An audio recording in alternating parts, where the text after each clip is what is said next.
Hi, everyone. Welcome back to a brand new episode of Tag and bag. There It Is. We are back. I'm joined, as always, by my co host, Jeff Steitzer, the voice most likely that you would identify from Halo, the multiplayer announcer from that legendary series, but also a gentleman that, quite frankly, I don't have enough superlatives to give an appropriate introduction to.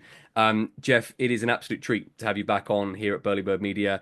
Um, how have you been since we've recorded? It's been a few months since we've caught up. I Oh, know it's that you've been very like active in the yeah. yeah, Oh, I I'm know you've good. been quite active in the convention circuit still, I believe. Is that fair to Yeah, in say? fact, this year has actually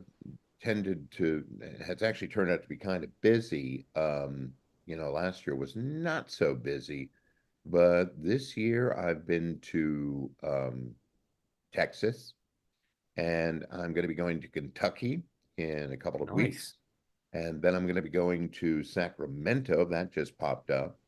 And then I'm going to be going to Dallas. And that's what I've got so far. More stuff may pop up, of course, Fabulous. Yeah, but still I early love to days. travel, so it's great. Yeah. Great. And what a great excuse to do that too, right? That's awesome. Just actually before we get into our chosen topic tonight, just on that subject of conventions and fan interaction, is there sort of an aspect of those conventions which I know sometimes will have photo opportunities and signings and talks, etc. Is there something that you tend to, as that creative where people are coming to see you, that you kind of gravitate to, like part of that process that you actually enjoy just simply as yourself having those interactions? Is it the signings, or is it the photo booth and the opportunity? Well, what's something that you really enjoy about that convention circuit? I like talking to people basically and meeting them. Nice. I'm not I'm not as crazy about the autograph. I mean, I like to autograph, but it's one of those things that I sometimes am handed things that are very hard to autograph. Oh, I get practically. a lot of helmets, Yeah. no flat surfaces. So, and they're very small. So I'm kind of holding the helmet, trying to, get it in And there. And trying it's to make it like in some way legible as well, right? readable. Exactly. I mean, sometimes I think, well, I hope that does the trick. Well, I'm sure that anything you're signing will look better than my average handwriting, which kind of has the kind of well, no, I look like I'm testing out a biro whenever I'm writing. Oh, So okay. yeah, I feel like you're probably a step up on that. But Like that's I suppose recently, that I recently saw some autographs from Steve Downs and from Jen, and I think Jen just does her initials and Steve does a scrawl. It's like, well, why don't I do that? yeah, totally. Never That's a occurred to me. it's a fair point. I suppose that interesting you say about conversation is that fundamentally that's aside perhaps to your work as a voice actor, given that you are always so much, whether it's an audiobook or performing a role, you're so much in isolation. And Yep. it doesn't afford you the immediacy of live theatre or the sort of the flashy nature of having a premiere, say, for a film. It must be quite surreal in a sense to actually be able to engage with a fan base that ultimately other than that experience are very disconnected from you in a sense. Yeah, I mean, that was always one of the things that, I didn't realize. I've said this before, but I didn't realize after the first game that we had fans. I didn't realize it for the first couple of games. And then it became, I started to encounter folks and I realized, oh, there are a lot of people out here who are, very excited about this game. But I still, didn't necessarily meet them, the sort of venues where I might had at that point I wasn't doing conventions Mm, or cameos or podcasts or anything like that. Not because I wouldn't have done them. It's just that nobody had asked me yet. right. And of course, once they did, it's like, sure, I'd be Sure, happy why to. not? And what Because the fans of the game are amazing, And the other thing that's really cool, you're absolutely right. I mean, yes, when you're on stage, you're in front of a live audience, but you still don't see them most of the time. no. You're not watching them while you're performing, you're doing it in front of them, Mm. you know. So to actually have a person walk up to you and chat for a little bit, whatever it is they have to say is a great experience from my point of view. I love it. No, I agree. And it gives it an immediacy, doesn't it? Because unless you're sort of hanging out at the stage door post show and, greeting fans on the autograph line, you're not going to get the kind of feedback or reaction other than a very polite round of applause at the end of a show. To have that, I think the immediacy of that connection with fans is something very unique, I think, to a certain subset of actors. I mean, I look at some of my all-time favorite actors across things like the Star Trek franchise, take like Sir Patrick Stewart and the next gen Oh, actors, and them doing the 30 years of the convention circuit. It's in those environments where they're able to really forge that relationship with their fans and have that back and forth. And it's just yeah. such a surprising twist that, given what you've said, the lack of awareness over the passion and the fervorance that people have for Halo, that now it's almost taken on a second life, isn't it? And do you It really has. is it generational? Do you get sort of Everybody from ridiculously young people who've just started playing right to people who are my age or close to it. It's everybody. It's right across? absolutely, absolutely. Fabulous. So Yeah. we kind of, as we like to shape our batch of episodes, Jeff and I have been back and forthing about our potential topics that we wanted to cover for this next set of episodes. And the first one we wanted to dive into tonight is kind of taking it right back to one of our first conversations we ever had in the performing arts space, talking about trying to break into the industry as an actor. And we Right. wanted to give it some specificity and have a focus to our conversation. And that was to for any young actor out there that's hitting that audition circuit, they're either going for repertory, their first TV gig, or even in fact breaking into the voice acting industry. We wanted to kind of, as people that have been on the other side of it, both from myself in youth theatre and Jeff, I know across theatre and the voice acting space, just have a little kind of open discussion about things perhaps we've seen from very green, very new actors that could potentially be things to avoid during that Hmm. process, and things that perhaps are not, red flags is probably a little bit too dramatic, but something where I think, certainly for the young actors out there that are trying to get their big break and they're trying to make their way into the industry, if there are some simple things that people could potentially avoid in that space. Absolutely. I know that I wanted to kind of speak to something a little personal. I When I was a member of the National Youth Theatre here in England, I would have been about 15 years old, and they did an exercise where they it had nothing to do with the actual audition material. We didn't have to prepare a monologue. It was how we walked in a room, how Oh, we yeah. entered the room. So they had the whole workshop class, is about sort of 17, 18 of us there, with a panel then set up in front of them. So there was an audience for the panel, and we had one at a time had to step outside the studio and walk in and Mhm. sit down as yourselves. No character, no pretension, no attempt to allow ego to inform your movement and your posture, etc. And I have such a visceral memory of this. And you often remember the negatives, the failures, more than perhaps the positives. But I have such a clear, Sometimes, sometimes, always, always. right? As Yeah. much as you'd love to hang on to those 19 lovely comments, it's the 20th Yeah. negative one that's the one that clicks, right? Absolutely. So I step out the room. I'm feeling good about myself. I've gone back actually. I'm a little older, I think, at this one. I'm about 22, 23 at this point. I've gone back as a sort of a quote unquote senior member of the company. They take you up to 25. So there's Yeah. an arc to that. So I started at 15, went away, did my A levels, came back, and then rejoined as a 23-year-old. At this point, I had started my own school. So I was running my own business and my own company.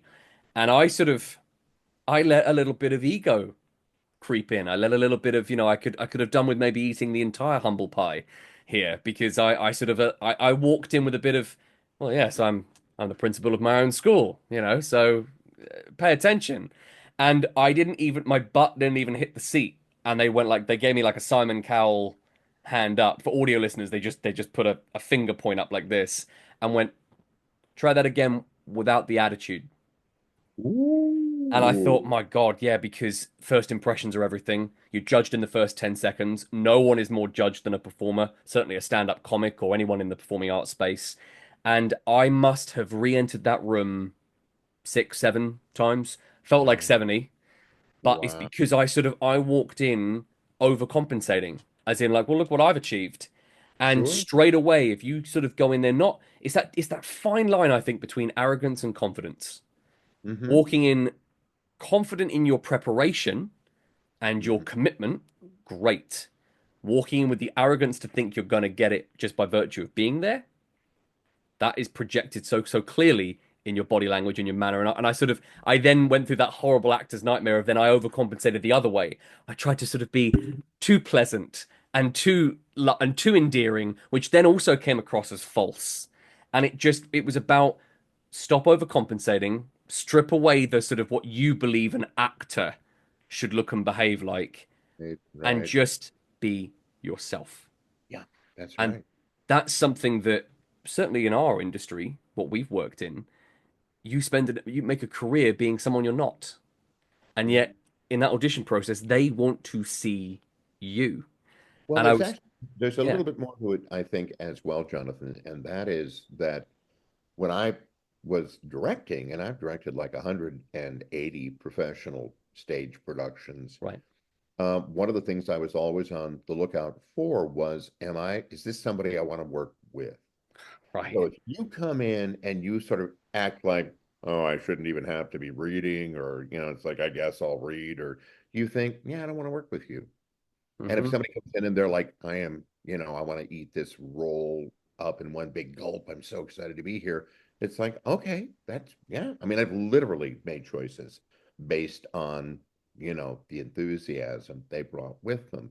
And But again, it that's, was because yeah. I was seeing them. Right, You and that's so difficult, isn't it, to quantify that? Is sort of because again, there isn't there that risk that, especially when you talk about optimism and enthusiasm, that it comes across false. Hi, so nice to meet you, and that sort of the pitch rises, and you sort of it that sometimes I think can give me a bit of a hesitation if I've been on, and I then a year later was afforded to sit on the National Youth Theatre panels. I was then on the audition panels for new members and uh, recognized a lot of the mistakes I was making in others as they Well, walked you in. mentioned Simon Cowell earlier. Yeah. I mean, if anybody wants to sort of get a sense of what we're talking about very easily, just watch how people are when they first walk out on the stage and interact with the judge or the judges that are talking to them, because you're going to see a whole range of exactly the kind of thing that we're talking about. Mm. I think it's very important to, as you said a little bit earlier, really be prepared and know what you're doing. But at the same time, you've got to be able to pivot. So that if, for Yes. instance, you come in and you prepared a certain kind of song and they're going, oh, no, we don't want to hear that. Do you have anything else? Have something else if you're Right. singing, So if you're doing a musical. Or if you're doing an audition piece, and they're running a little bit long and they're tired or something, maybe you've got something in your pocket that's a little bit shorter. You're not going to do the Grand Inquisitor's speech from St. Joan, not that anybody would anyway these sure. days, but you're sort of prepared for whatever you've got. And you really need to get a sense of what the occasion is, who you're auditioning for. Sometimes they'll be fine with you being kind of jokey, you Mm, know. Other times they're not in the mood, and you have to sort of when you talk about walking in the door, it's happening on both sides. So they are making an instant evaluation on you. It's like, oh no, mm, you know, it's can be that simple. You don't even open your mouth. They'll generally let you do it, but then it's like, thank you, and boom, out the hmm. door. And But next. you're making an evaluation as well. You're trying to kind of gauge the room. Are they in a good mood? Are they Hmm. bored? Are they having their lunch while you're doing this? You don't necessarily want to walk to the table and shake hands, Right. you know. And I'm glad you said that because being able to read the room is again often the mistake that an actor tries to make is that they'll try to again overcompensate is not the right phrase, but sort of they they try to ingratiate themselves to the room by assuming that the panel wants the big handshake or the big reaction, or the other way is it's you completely shut down on them and you sort of come in very stoic and very, there's got to be a sort of a splitting the difference, I think, there in that approach. And anyone with a mild sensitivity to other body language and like you said, reading the room would hopefully pretty quickly know by the tone of the greeting, the way that they enter, the way that the panel's sitting there, are they, for audio listeners, head in hands, arms folded. I think there's a certain sort of social cue element to this that becomes very instructive to an Yeah, actor walking in, and that's so often when that can go off the rails if you misread. Yeah. that I scenario. also think that you need to be prepared to, as I say, pivot. I was in an audition, I guess it was, when was it? A year ago, maybe. And I'd done my reading, I'd prepared for it. And the director said, that was fantastic. That was just great. Now, do you want to play? Now, what's going on inside my head is like, no, not really.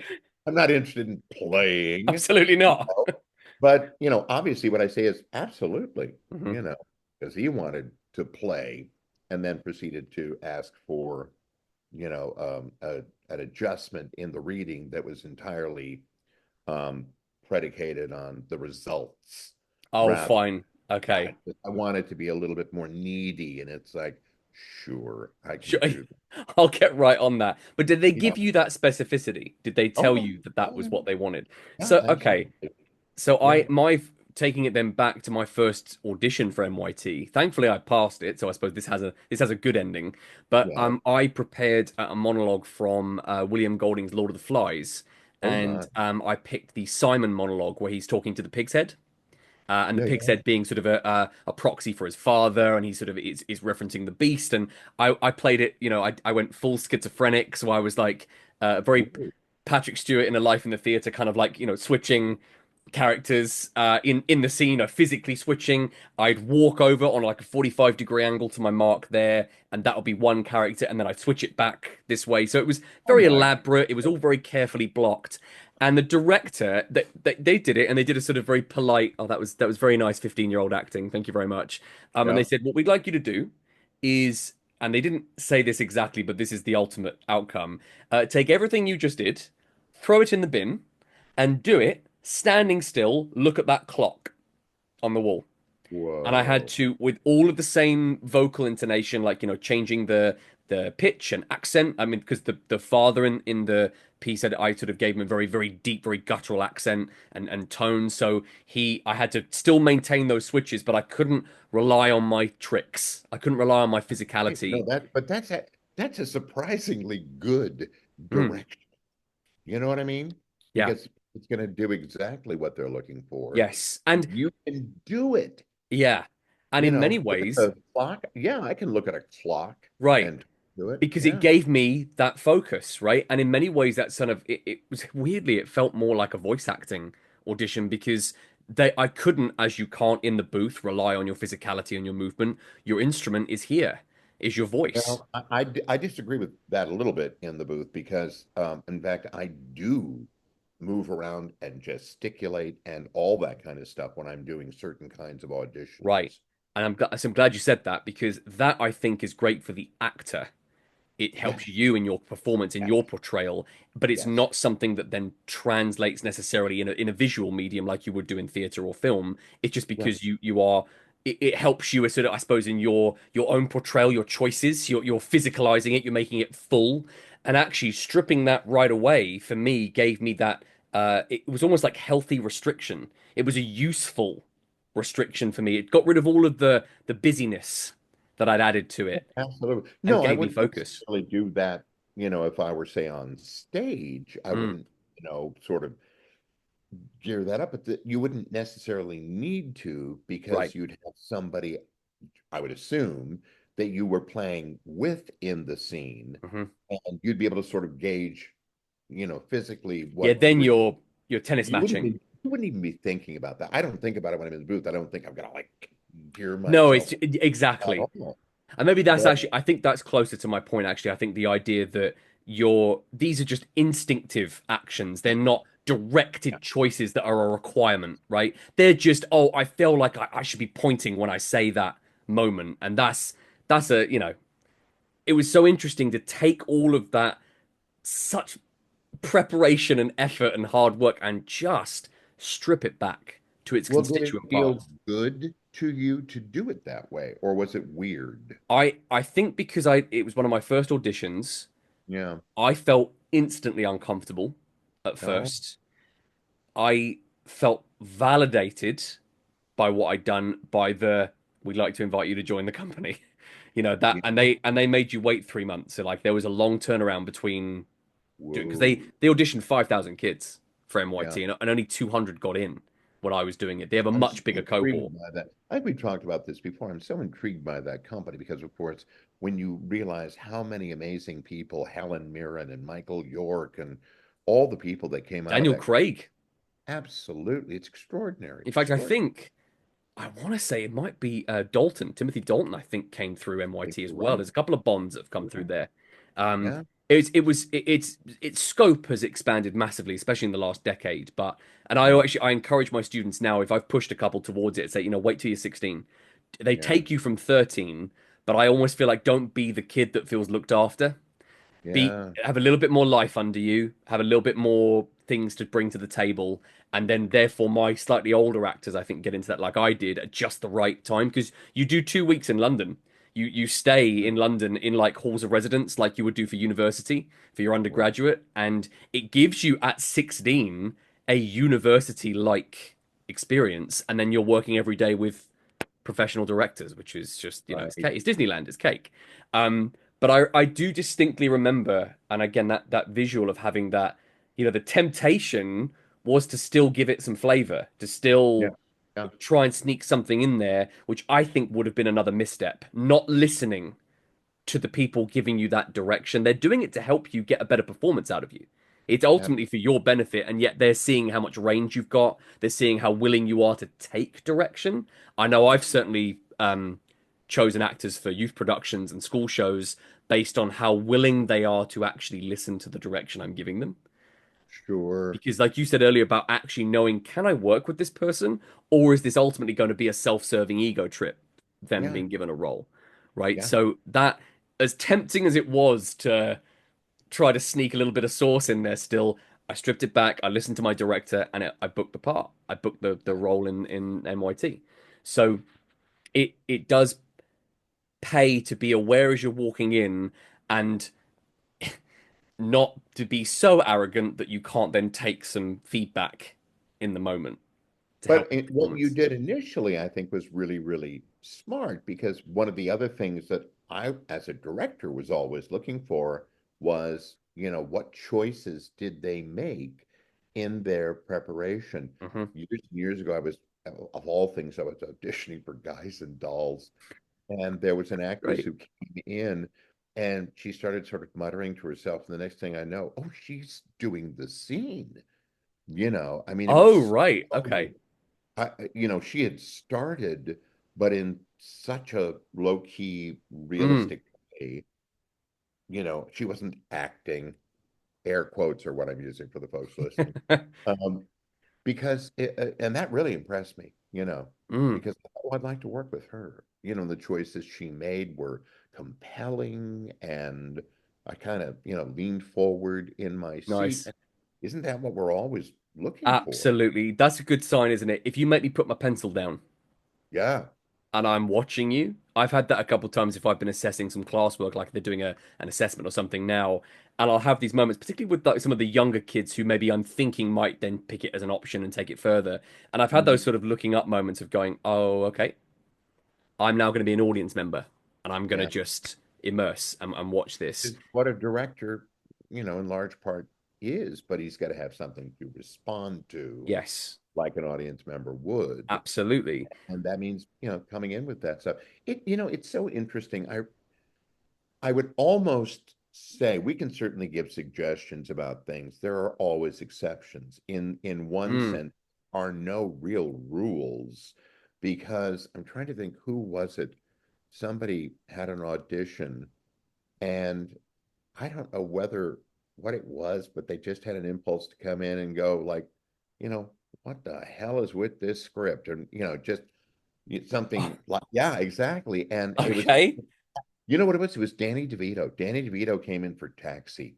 He played the guy, yeah. And he came in with, and it was just like really pugilistic. And he played that guy, and they were like, that's it. That's what we Right. want. So it worked. Now, another What a time, it swing, though. might be like, get him, the casting director, get him Yeah. out of here. Right. I mean, that is talk about taking a big swing, and that's a risk to. Same thing is true for people who dress up. I mean, Right. it's one of, I hate to say it, a large part of your job is also trying to deal with the fact that about 99% of the directors you're going to work with don't know what they're doing. So unless they see it, they're not going to necessarily know how to get it, which is why very often you'll see people who will come in costume. Kevin Kline famously did that for On the 20th Century. At that point, he was sort of known as part of the first class at Juilliard, these sort of superstars in the Mm. making, Capone and all these other people. And he came into audition and he'd costumed himself in this all white suit with a coat that he could Wow. drape over his, and this big, wonderful fancy hat, very much like the costume he ended up wearing in the show. This is for Hal Prince. And he comes and he's throwing himself around and doing this, and people were just like, whoa, Yeah. you solved my problem. And that, in a sense, is really what the audition is all about. Hmm. You are there to solve their problem, Yeah. which is to, give them the actor that will give the performance, fit in with the larger idea, if you can figure out what that is of where they're going to be going with the show, um, be good to work with, Hmm.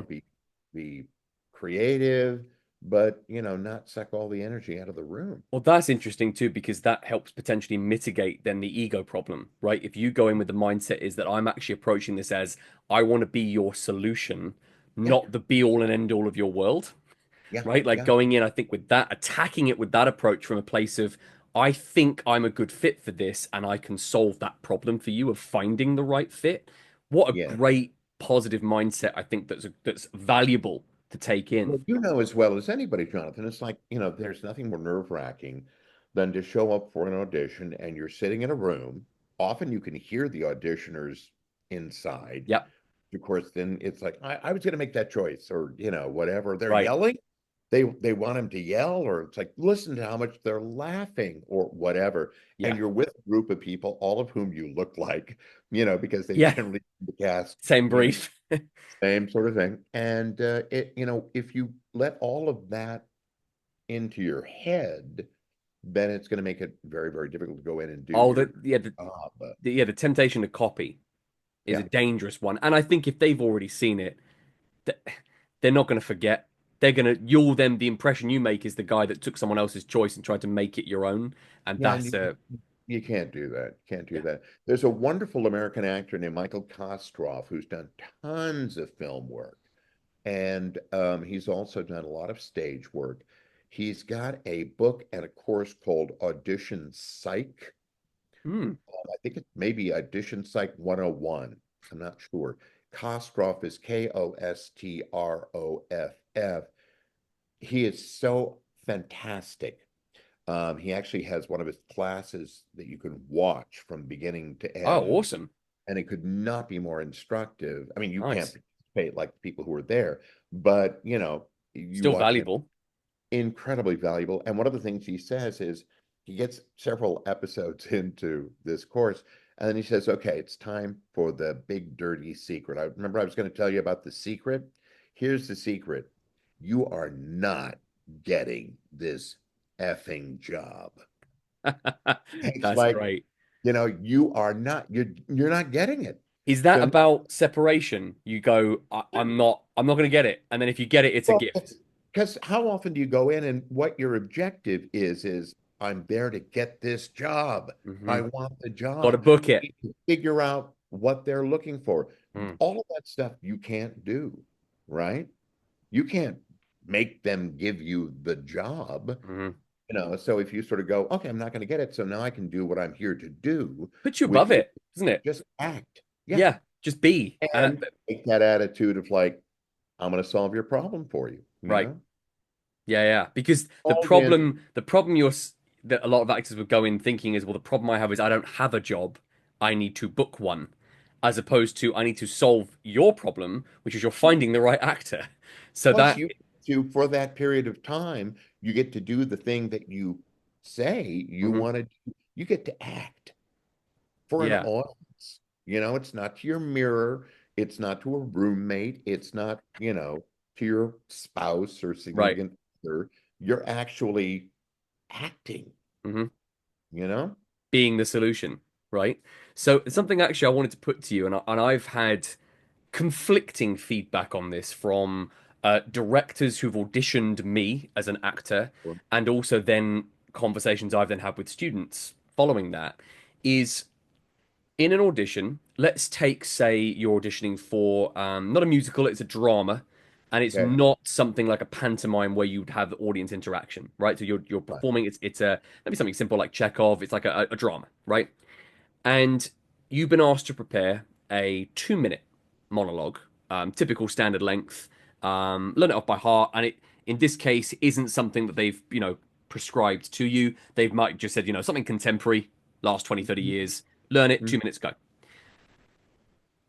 Do you think, or rather perhaps on your side of it on the panel, do you like it when actors eye contact you, or would you rather them play to a mark? No, I don't like it. And I'll tell you why. I'm not there to act with the Thank actor. you. Yeah, Thank I'm you. there to Okay. watch them do their work. Now, sometimes they do it and it's like, wow, it's okay. But normally I don't. But other people do. See, this is back That's the to problem. it's hard to nail it down. But Yeah. you can find out a few things. You can ask the person, that is working at the table and checking you in. It's like, do you have any idea about whether or not they are comfortable if you look at them and they may say, Hmm. oh God, or it's like, oh no, they love that.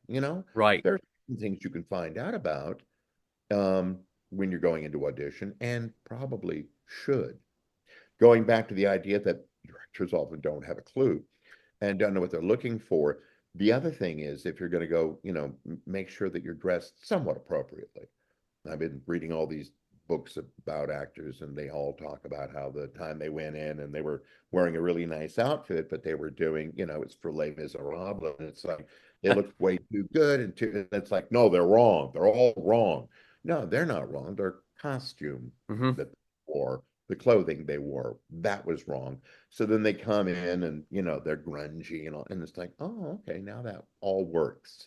It can be as simple as that. But it's partly also a matter of knowing, same thing with your piece. If you have to come in with a piece, if you're coming in for a drama, there may be little value in trying to bring in Neil Simon, and be funny, Right. you know? Yeah. Or if it's a comedy, then you don't want to do like some severe, dark Yeah. piece Don't of choose like Fear and Misery in the Third Reich from by Brecht. Like you need to pay attention to your genre, right? And not a that's lot of laughs there. Yeah, no, exactly. no, no. Know what you're auditioning for, Please. know who you're auditioning for.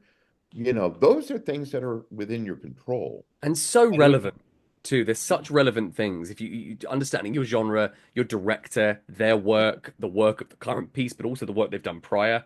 Is there a through line there? It's all relevant context, right? And yeah, that's again, that's where I ended up having this back and forth debate about the eye contact thing where mm, even though I'd sort of, that classic, like, start when you're ready, ask us any questions. If you've got any questions, now's the time. Eye contact never came up, but I had literally a debate in front of me after my piece was done. One director said, I would have rather you looked ahead. And the other director went, no, I like that he made eye contact with me. And because it's so subjective and you can never quite know, especially if it's not been addressed prior and there's not been any right. guidance for that, what I've always said to my actors is you can't go wrong playing it to a mark. That Yeah, if you've picked and make clean choices as well. So, yeah, don't try to sort of paint the picture of the cast in your scene in front of you. You've got, I always say you've got your center mark, your 45 and your 45, and they're the three places that you play to because then it's clean. It's very directed and very specific. You've obviously then blocked that and decided where you wanted to place it. But it means that I think it was interesting what you said earlier really resonated, where you said, I'm not here to act with you. I'm not in your show or in yeah, your audition material. I'm here to watch and assess it. yeah. And I think that the second you That's break that me. fourth wall, yes, yeah, that is my was my take as well. And I think the second you break that fourth wall, it's a different kind of audition. Then it is participation, and you are trying to get something from them. And I just think that for me, given how personal that taste is that directors have in terms of liking it or not, you can't go wrong, I think, with playing it to a mark, but I you agree. can sometimes go wrong playing it to them, and other times it can be it's that risk reward, isn't it? It's there's the impact of They that. want it if they want you to do it to them after you've done it, and if they like what you did, they'll say, "Ooh, that's great. Now, will you try Can something? you? Do it to me." But I would err in I mean, or choose to, do it by not looking at them. Here's the other thing to keep in mind is that if you are looking at them, they may not be giving you anything that you're looking for. Whereas if you're doing it to whoever is in your imagination, Hmm. they're gonna, you can make them be skeptical, you can make them be Absolutely. enthusiastic, you can make them be whatever you need them to be. Imagining the reactions you need Absolutely. I mean, from it. that's what I do as a voice actor. So often when you're doing copy, especially commercial copy, there's nobody on the other end of that microphone, but you still have to treat it like a conversation. Hmm. And very often you'll get specs that say, you're talking to a friend, or, you should do this like you're talking to a parent or whatever. And then you've got to create that person and, do whatever you would do with them in terms of affecting them, Hmm. affecting them, whether it's you're looking for agreement or a little bit of a hint of a smile or whatever, that's going to affect how you do it. You don't have to worry about what you're doing. Instead, you're looking at what you're trying to get from the other person, which is what acting. Absolutely. Well, they want to see that too. Can you've made some decisions, you made some of your own choices, and you're reacting essentially to your own imagination and to the things you've put in place. Yeah, Showing that willingness to be responsive is, I think, a trait that's very attractive to directors because they, especially if you're casting an ensemble piece, it's all about yeah, dynamic and about how that cast works together. You want actors that feel present and willing to make clean choices, and that's where the eyeline thing came from for me. I always tell my actors just make those clean choices because that's ultimately the thing that it doesn't guarantee success, but it minimizes the chance of failure. yeah, And that's kind of the way I've always framed it for them. yeah, yeah. Well, Mr. Steitzer, Jeff Steitzer, thank you so much. And thank you all for listening to this brand new episode of Tag and Bag, our generational podcast featuring the legendary voice, Oh, Jeff Steitzer. Thank you so much again for joining us. It's been a thank you pleasure. so much. I really appreciate it. This has An been absolute, fun, as always a always. treat. It always is. And we'll be back with some more episodes in the days and weeks to come. You can find us on all of the things at Burly Bird Media. That is across Facebook, Instagram, YouTube, Spotify, and also our Discord community as well. Please jump in there. It's a really wholesome place for sharing your creativity, sharing your art, and also discussing all things geeking and creative and gaming related, etc. So please do consider jumping in. You can find Jeff Steitzer over at jeffsteitzervoiceactor.com, where he also, in a consistently hilarious set of videos, is also on Cameo. You can find Jeff on Cameo as well, with plenty of opportunities for him to say mad things, appropriately mad things, as the Halo announcer. Please do consider checking that out because I know I've seen plenty of them, Jeff, and they are very memorable. The stuff that you are creating for your fans over there. So thanks again, everyone, for tuning in, and we will see you next time. Take care.